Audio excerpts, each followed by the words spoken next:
प्यारे विद्यार्थियों, आज इस वीडियो में हम बात करेंगे गांधी चिंतन के बारे में। गांधी चिंतन के दार्शनिक आधार क्या हैं, नैतिक आधार क्या हैं, सत्याग्रह क्या है, इन सब बारे में आज हम इस वीडियो में बात करेंगे। सबसे पहले हम बात करते हैं गांधी चिंतन में जो दार्शनिक तत्व हैं उनके बारे में। गांधी जी के चिंतन में जो उनके दर्शन का आधार है वो कुछ महत्वपूर्ण बातें हैं, जिसमें पहली बात ये है कि गांधी जी की ईश्वर में अगाध आस्था थी। ईश्वर में उनको पूर्ण विश्वास था और वह ये कहते थे कि ईश्वर जो कुछ भी है वह सत्य है। यानी ईश्वर जो है वह सत्य है। ईश्वर ही इस सृष्टि का संचालक है और जो सत्य है वही ईश्वर है। सत्य यानी सत्य, जो अस्तित्व में है वह सत्य है और जो सत्य है वह ईश्वर है। इस रूप में गांधी हर जीव में, हर जगत, इस चराचर जगत के हर जीव में, हर प्राणी में ईश्वर को देखते हैं, ईश्वर के वास को देखते हैं और वह ये सनातन धर्म के इस के मूल बात में विश्वास करते हैं कि इस चराचर जगत के हर जीव में ईश्वर बसा हुआ है। ईश्वर रूपी परम आत्मा का अंश इस जगत की सभी जीवों में है, सभी आत्माओं में है। गांधी सनातन धर्म में आस्था रखते थे, लेकिन सनातन धर्म में आस्था का अर्थ ये नहीं था कि वे कट्टरतावादी थे। कट्टर हिंदुत्व में विश्वास करने वाले वो नहीं थे, बल्कि सनातन धर्म में आस्था रखते हुए भी वे सभी धर्मों की बुनियादी एकता में विश्वास करते थे। गांधी ने गीता को की बहुत तारीफ़ की है, गीता पढ़ी है, रामायण से वे बहुत इंस्पायर्ड थे। लेकिन गीता और रामायण से इंस्पायर्ड होने के साथ साथ गांधी ने बाइबल का भी अध्ययन किया, गांधी ने कुरान का भी अध्ययन किया और उन्होंने अनेक जगह कुरान की कई महत्वपूर्ण और अच्छी बातों को अपनाने के लिए कहा है। बाइबल से उन्होंने बहुत कुछ लिया है। खासकर अहिंसा और प्रेम का जो दर्शन है वह बहुत कुछ वह बाइबल का उद्धरण देते हैं। तो वह सभी धर्मों की इस बुनियादी एकता में विश्वास करते हैं कि सभी धर्मों के मूल में दया, करुणा, अहिंसा, सत्य, प्रेम जैसे जो मूल गुण हैं, मानवीय गुण जो हैं, वही सभी धर्मों की का बुनियाद है। सभी धर्मों के बुनियादी मूल्य जो हैं वो समान है और इस रूप में वह ये कहते हैं कि हमें अपने धर्म विश्वास करते हुए भी दूसरे धर्मों का आदर करना चाहिए, दूसरे धर्म को मानने वाले लोगों का आदर करना चाहिए और दूसरे जिस तरह से हम अपने धर्म और संप्रदाय को मानने की या अपने ईश्वर को मानने की स्वतंत्रता चाहते हैं, वैसे ही स्वतंत्रता हमें दूसरे धर्मों के लोगों को भी देनी चाहिए। उनकी जो आस्थाएं हैं उनका भी हमें समादर करना चाहिए। यहाँ एक बात और मैं स्पष्ट करना चाहूँगा कि गांधी धर्म को लेकर के बड़ा स्पष्ट मत ये रखते हैं कि धर्म प्रत्येक व्यक्ति का वैयक्तिक मामला है, व्यक्तिगत मामला है। जब हम सार्वजनिक जीवन में आ जाते हैं तो तब हमारा ये जो व्यक्तिगत मामला है वह सार्वजनिक जीवन के साथ घालमेल नहीं कर सकता।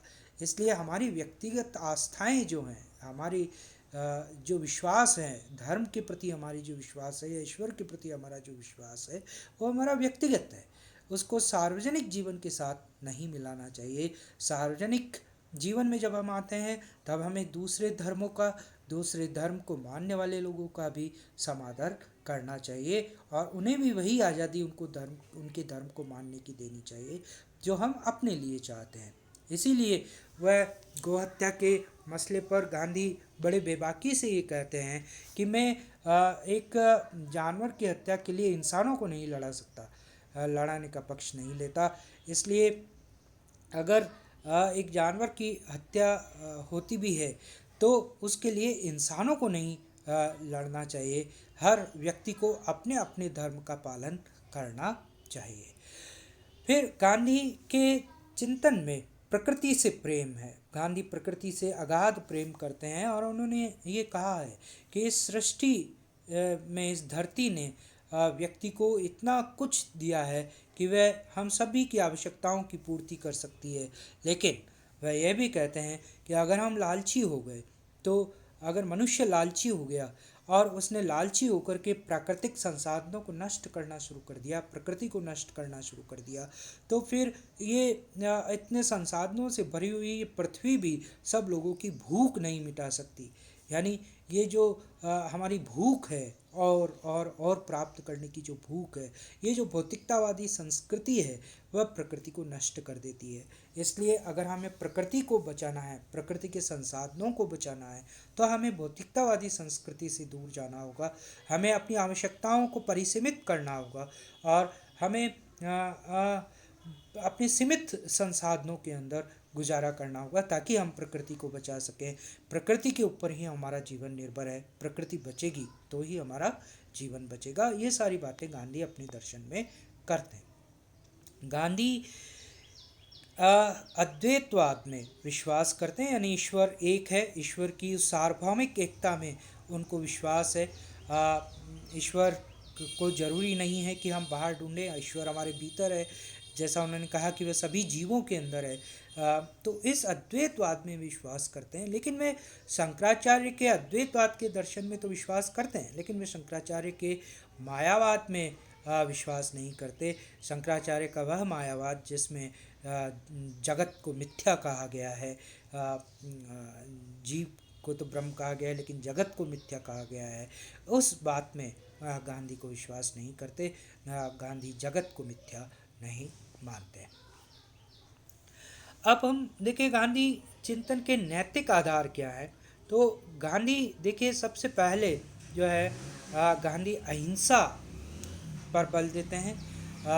गांधी के पूरे दर्शन का आधार जो है वो अहिंसा है। अहिंसा क्या है, इस पर हम विस्तार से आगे और अगले वीडियो में बात करेंगे। लेकिन गांधी का जो पूरा दर्शन है वह इस बात पर आधारित है कि हम व्यक्ति स्वयं पीड़ा सहन कर करके दूसरे को, सामने वाले को बदले। वह अत्याचार के बदले में या हिंसा के बदले में हिंसा का पक्ष नहीं लेते। वह आँख के बदले में आँख लेने को, आँख फोड़ देने को न्याय नहीं मानते, क्योंकि वह कहते हैं अगर हम आँख के बदले आँख फोड़ेंगे तो फिर तो सारा संसार ही अंधा हो जाएगा। इसलिए अगर हमें आपसी संघर्षों का, आपसी संबंधों में जो भी हमारे तनाव हैं उनका हल ढूंढना है, तो वह हल केवल और केवल अहिंसा के माध्यम से ही हो सकता है। हिंसा के माध्यम से या युद्धों के माध्यम से किसी भी समस्या का, किसी भी सामाजिक के राजनीतिक समस्या का हल नहीं खोजा जा सकता। सभी समस्याओं का हल केवल अहिंसा के आधार पर ही खोजा जा सकता है, क्योंकि अहिंसा में न हम अपना कुछ नष्ट करते हैं, न सामने वाले का कुछ नष्ट करते हैं। हम कुछ खोते नहीं हैं, हाँ हम कुछ पाते जरूर हैं। दूसरा गांधी चिंतन का नैतिक आधार है ज्ञान। ज्ञान ज्ञान का मतलब पढ़ने लिखने से नहीं है। ज्ञान का मतलब है स्वयं को जानना, स्वयं को पहचानना, क्योंकि व्यक्ति जब स्वयं को पहचानता है, स्वयं को जानता है, तभी वह दूसरे को भी पहचान पाता है। जब उसको ये ज्ञान होता है कि मेरे अंदर जो ईश्वर है, मैं जिस परम ईश्वर का अंश हूँ, सामने वाला भी उसी परम ईश्वर का अंश है। तो जो हमारे यहाँ कहा जाता है परंपरा में कि तुझ में ओम और मुझ में ओम, सब में ओम समाया, कर ले जगत से प्यार यहाँ कोई नहीं पराया। तो ये जो दर्शन है, ये जो हमारा जो सनातन धर्म की परंपराओं में ये जो दर्शन नीति है, ये जो नैतिकता की बात है, यही बात गांधी भी करते हैं कि हमें ये ज्ञान हो कि जो हम हैं वैसे ही दूसरे भी हैं। तब हम दूसरों के दुख दर्द को पहचान पाएंगे और दूसरों के साथ समन्वय स्थापित करके समाज में शांति और अहिंसा के साथ रह सकेंगे। तीसरा गांधी का पूरा जोर है आत्मबल पर। वो कहते हैं हिंसा वो व्यक्ति करता है जिसमें आत्मबल नहीं है, जिसको खुद पर विश्वास नहीं है, जो भय, जिसको खुद पर विश्वास नहीं है, वह कायर हो जाता है, वह भयभीत होता है, वह डरता है, और उसका यही डर हिंसा को पैदा करता है। कोई व्यक्ति अपने बचाव के लिए दूसरे पर पत्थर तब मारता है जब उसको ये लगता है कि मैं बच नहीं सकता। ये जो आत्मबल की कमी है, ये आत्मबल की कमी ही हमें हिंसा के मार्ग की ओर ले जाती है। इसलिए अगर हमें अहिंसक रूप से आगे बढ़ना है, अहिंसक समाज का निर्माण करना है, एक समन्वयवादी समाज का निर्माण करना है, तो वह ये कहते हैं गांधी कि हर व्यक्ति में आत्मबल होना चाहिए। आत्मबल के आधार पर ही आप सत्य और अहिंसा के मार्ग पर आगे बढ़ सकते हैं। गांधी ने आत्म स्वातंत्र्य पर बल दिया, आत्मा की स्वतंत्रता पर बल दिया, हर व्यक्ति की स्वतंत्रता पर बल दिया, लेकिन उन्होंने आत्म स्वातंत्र्य को नियति के साथ भी के साथ समन्वय स्थापित किया। उन्होंने कहा कि हर व्यक्ति के अपने पूर्व जन्म के जो कर्मों के फल हैं, या जिसे प्रारब्ध कहा जाता है, उसके आधार पर उसको अपनी स्थिति मिलती है समाज में, लेकिन वह नियति के भरोसे होकर नहीं बैठ सकता। वह अपनी इस स्थिति को बदल सकता है, वह अपनी इस स्थिति को पुरुषार्थ के माध्यम से बदल सकता है, और हर व्यक्ति को अपना पुरुषार्थ करने की स्वतंत्रता होनी चाहिए। फिर गांधी साधन और साध्य की पवित्रता में विश्वास करते हैं। गांधी के लिए केवल साध्य यानी उद्देश्य ही पवित्र हो यह पर्याप्त नहीं है। उस उद्देश्य तक पहुंचने के जो साधन हैं वह भी पवित्र होने चाहिए। हम पॉलिटिकल साइंस में मैकियावेली को जब पढ़ते हैं तो मैकियावेली गांधी के उलट ये कहता है कि the end justifies the means, यानी अगर आपका एंड अच्छा है, आपका उद्देश्य अच्छा है, आपका लक्ष्य अच्छा है, तो उस लक्ष्य की प्राप्ति के लिए आप अगर अनैतिक साधन भी काम में लेते हैं तो मैकियावेली के लिए वो नैतिक है। अधिकांशतः हम देखते हैं कि राजनीति में मैकियावेली की इस बात को स्वीकार कर लिया जाता है कि अगर आपका उद्देश्य और लक्ष्य अच्छा है, आपका एंड अच्छा है, तो आप किसी भी साधन को अपनाएं वह शुद्ध होता है। गांधी इस बात में विश्वास नहीं करते। गांधी कहते हैं कि केवल उद्देश्य ही पवित्र नहीं होना चाहिए, उस उद्देश्य को प्राप्त करने के जो तरीके हैं वह तरीके भी पवित्र होने चाहिए, वे भी नैतिक होने चाहिए। जैसे मान लीजिए आप परीक्षा में पास हो जाए, यह आपका उद्देश्य है, तो यह उद्देश्य तो पवित्र है, अच्छा उद्देश्य है, लेकिन अगर आप नकल करके पास हो रहे हैं तो आपने साधन अनैतिक अपनाया। तो आपका उद्देश्य भले ही पवित्र है, लेकिन अगर साधन अपवित्र है तो आप अनैतिकता की श्रेणी का कृत्य कर रहे हैं। इसलिए गांधी अपने पूरे दर्शन में साधन और साध्य दोनों की पवित्रता पर बल देते हैं। इसको समझने की ज़रूरत है कि इसी आधार पर गांधी हिंसा या क्रांतिकारियों के दर्शन की आलोचना करते हैं कि क्रांतिकारी भी स्वतंत्रता चाहते थे, वह भी देश की आज़ादी के लिए संघर्ष कर रहे थे, लेकिन वह देश की आज़ादी के लिए अगर दूसरों की हत्या करते हैं, दूसरों हिंसा का सहारा लेते हैं, तो गांधी को यह मंजूर नहीं था कि आपका लक्ष्य भले ही आज़ादी है, लेकिन आपका उद्देश्य भले ही पवित्र है, लेकिन अगर आपने उसमें हिंसा या हत्या जैसे कृत्यों का सहारा लिया जो कि अनैतिक है, तो फिर आपके वो साधन भी अनैतिक ही माने जाएंगे, आपके कृत्य भी अनैतिक माने जाएंगे। इसलिए गांधी के दर्शन में ये बात है कि वह साधन और साध्य दोनों की पवित्रता में विश्वास करते हैं। फिर गांधी के लिए कहते हैं कि मन जो है वो एक आराम रहित चिड़िया है। मन कभी भी संतुष्ट नहीं होता किसी भी चीज़ से, वह निरंतर भागता रहता है। तो इस मन रूपी इस चिड़िया को नियंत्रित करने की ज़रूरत है। गांधी का पूरा जोर जो है वह अपनी सीमाओं को बांधने पर है, अपनी इच्छाओं की सीमाओं को बांधने पर है। वह अपनी मनुष्य की इच्छाओं को परिसीमित करने पर बल देते हैं कि हमें बहुत ज़्यादा इच्छाएं नहीं पालनी चाहिए, हमें अपनी मन की उड़ान को नियंत्रित करना चाहिए, अन्यथा इस प्रकृति के सारे संसाधन हमारे लिए कम पड़ जाएंगे। और सारी हिंसा जो है वह उसी प्रतियोगिता से जन्म लेती है, जो प्रतियोगिता हमारे मन के कारण अनायास पैदा हो जाती है मनुष्यों के बीच में। इसलिए वह मन को नियंत्रित करने की बात करते हैं। फिर एकादश महाव्रत, गांधी के दर्शन को समझने के लिए इन एकादश महाव्रतों को समझना जरूरी है। गांधी, हम सब जानते हैं गांधी ने कई आश्रमों की स्थापना की। जब वो दक्षिण अफ्रीका में थे तब भी उन्होंने जोहान्सबर्ग में, नेटाल में, फिनिक्स में अपने आश्रम बनाए। जब वो भारत आए तो सबसे पहले अहमदाबाद में उन्होंने साबरमती में आश्रम बनाया, और भी जगह उन्होंने आश्रम बनाए। तो गांधी के इन आश्रमों में जो रहते थे, उनको रहने से पहले इन एकादश महाव्रतों की, ये एकादश महाव्रत लेने होते थे, प्रतिज्ञा करनी होती थी, 11 प्रतिज्ञाएं करनी होती थी। कि क्या, ये 11 चीज़ें क्या थी? पहला सत्य, सत्य में विश्वास। दूसरा अहिंसा। तीसरा ब्रह्मचर्य। चौथा रसना पर नियंत्रण, रसना यानी जीभ, वाणी पर नियंत्रण, नम्रतापूर्ण वाणी, अशोभनीय वाणी नहीं, गाली गलौज वाली भाषा नहीं, रसना पर नियंत्रण।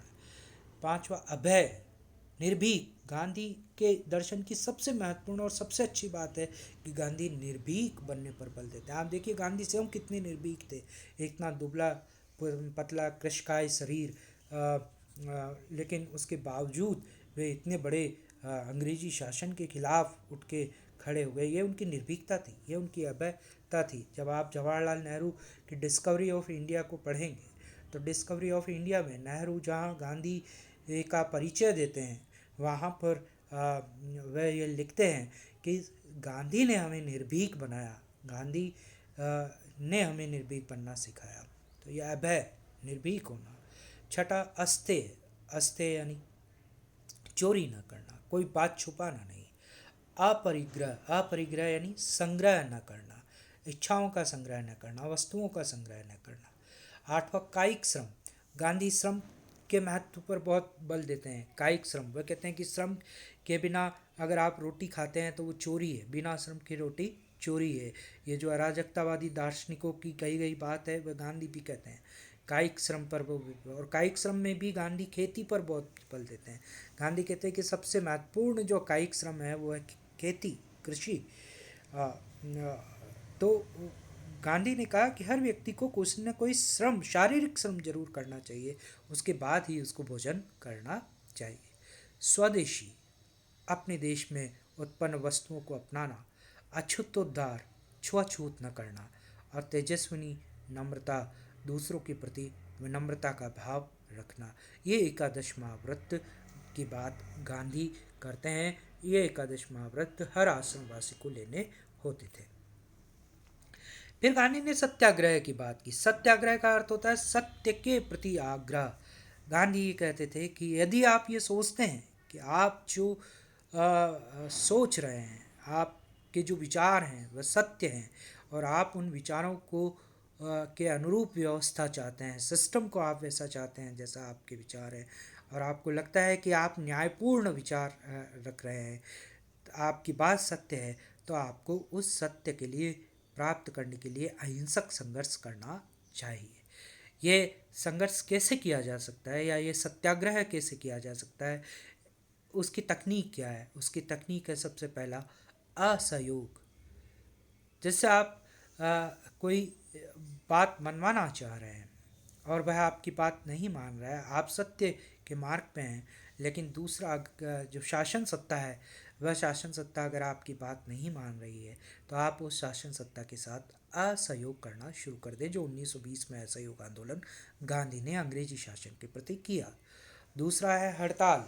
हड़ताल ये गुजराती शब्द है, हस्त से ताला लगा देना, यहाँ से हड़ताल शब्द आया, हाथों से ताला लगा देना, हड़ताल यानी किसी भी काम को बंद कर देना। तीसरा है धरना, धरना दे करके बैठ जाना। चौथा उपवास, फास्टिंग, खुद भूखे रह करके दूसरे के दिल को पिघलाने की कोशिश करना।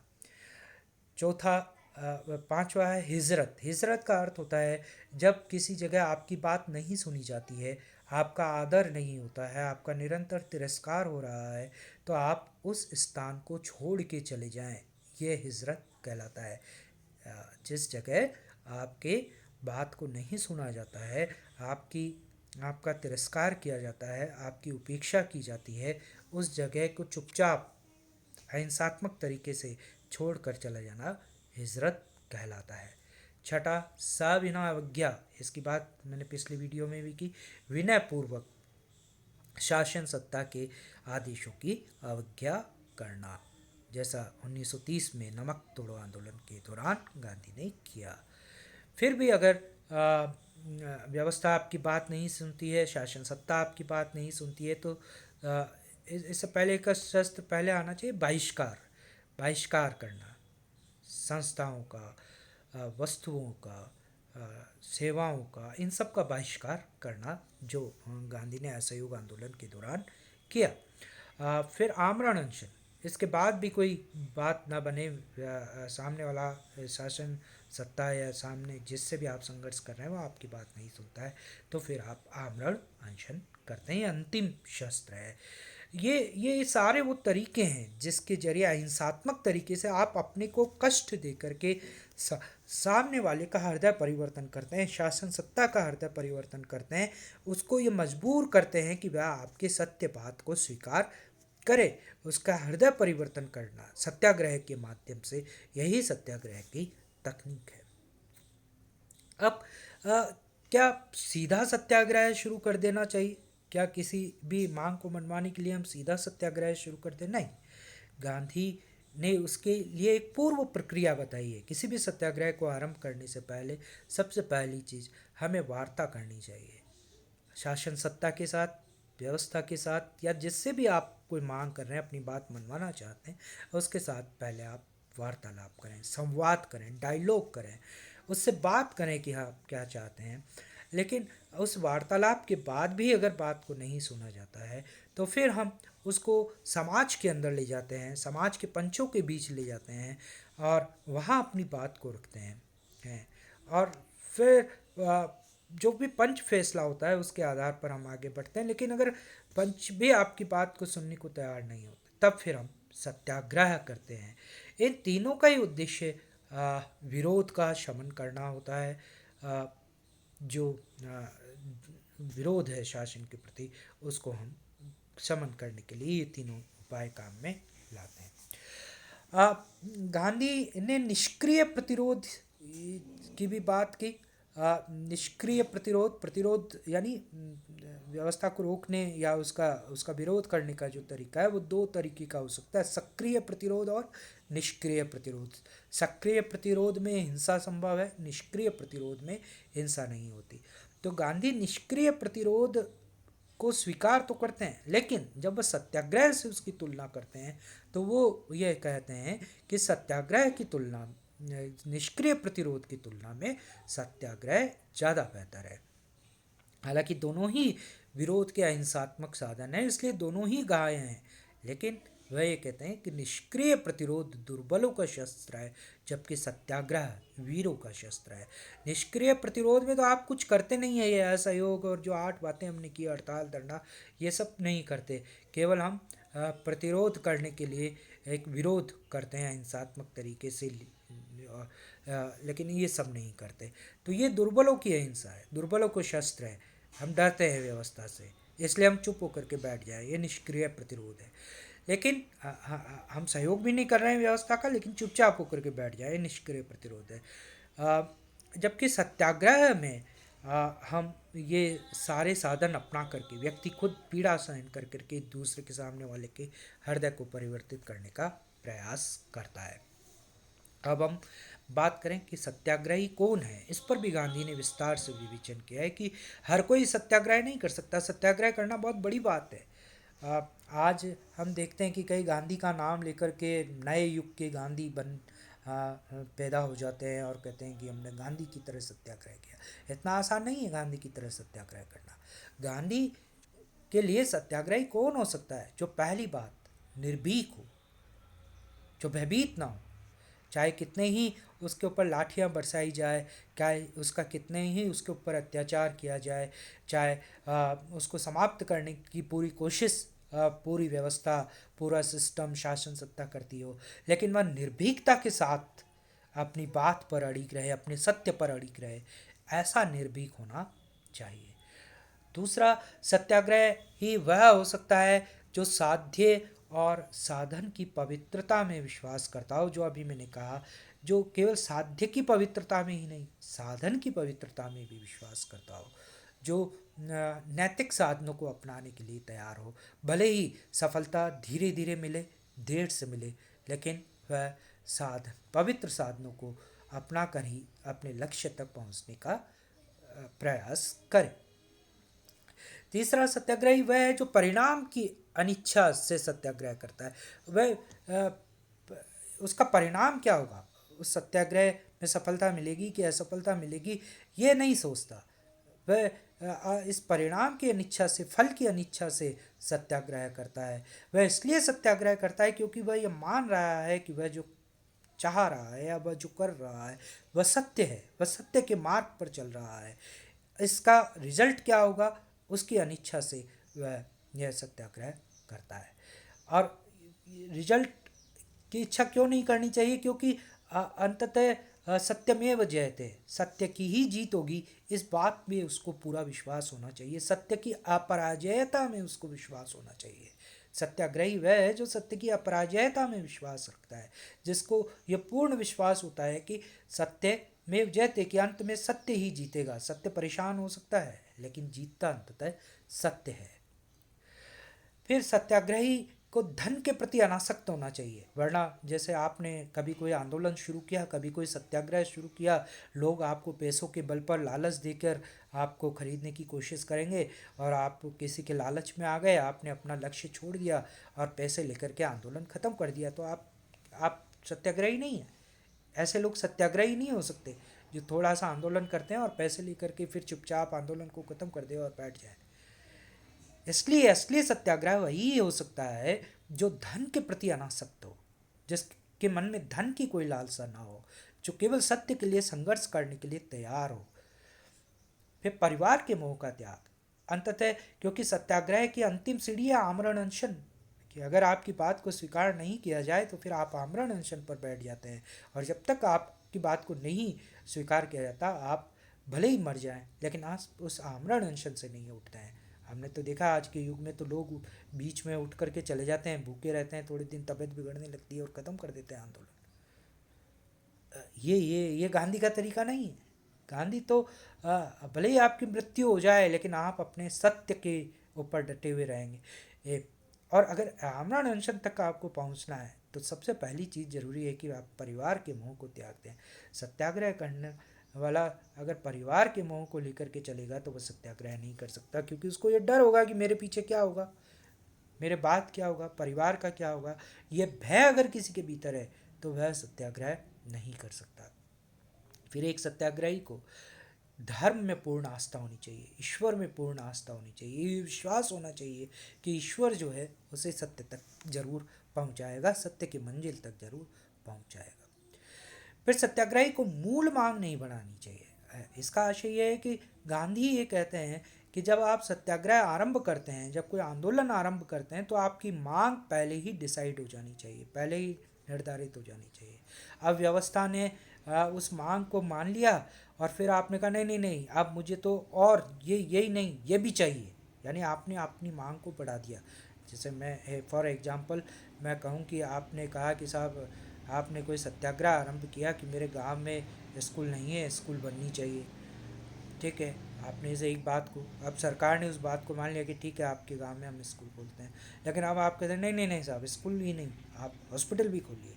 तो आपने क्या किया, मांग को बढ़ा दिया। ये नहीं होता। आप जिस आरंभ में जिस बात को लेकर के चल रहे हैं, अंत तक आपको उसी बात पर टिके रहना चाहिए, अपनी मूल मांग को नहीं बढ़ाना चाहिए। फिर सत्याग्रही को कानून का पालक होना चाहिए। वह व्यवस्था के भीतर रह कर के संघर्ष करे, सिस्टम के भीतर रह कर के संघर्ष करे।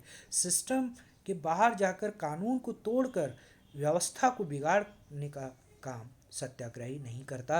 वह कानून का पालन करते हुए, यानी जैसे हिंसक होता है ना कि हड़ताल धरने में हम देखते हैं कि कई लोग हिंसा करते हैं, सार्वजनिक संपत्ति को नुकसान पहुंचाते हैं, ये सत्याग्रह नहीं है, यह आंदोलन का तरीका नहीं है। हमें कानून का पालन करना चाहिए, हमें देश के संविधान का पालन करना चाहिए, और संविधान और कानून के दायरे में रहते हुए हमें सत्याग्रह करना चाहिए। तो ये सारी बातें जो है वह गांधी अपने सत्याग्रह के दर्शन में कहते हैं। आगे हम और अगले वीडियो में गांधी चिंतन के दूसरे पक्षों पर बात करेंगे। धन्यवाद।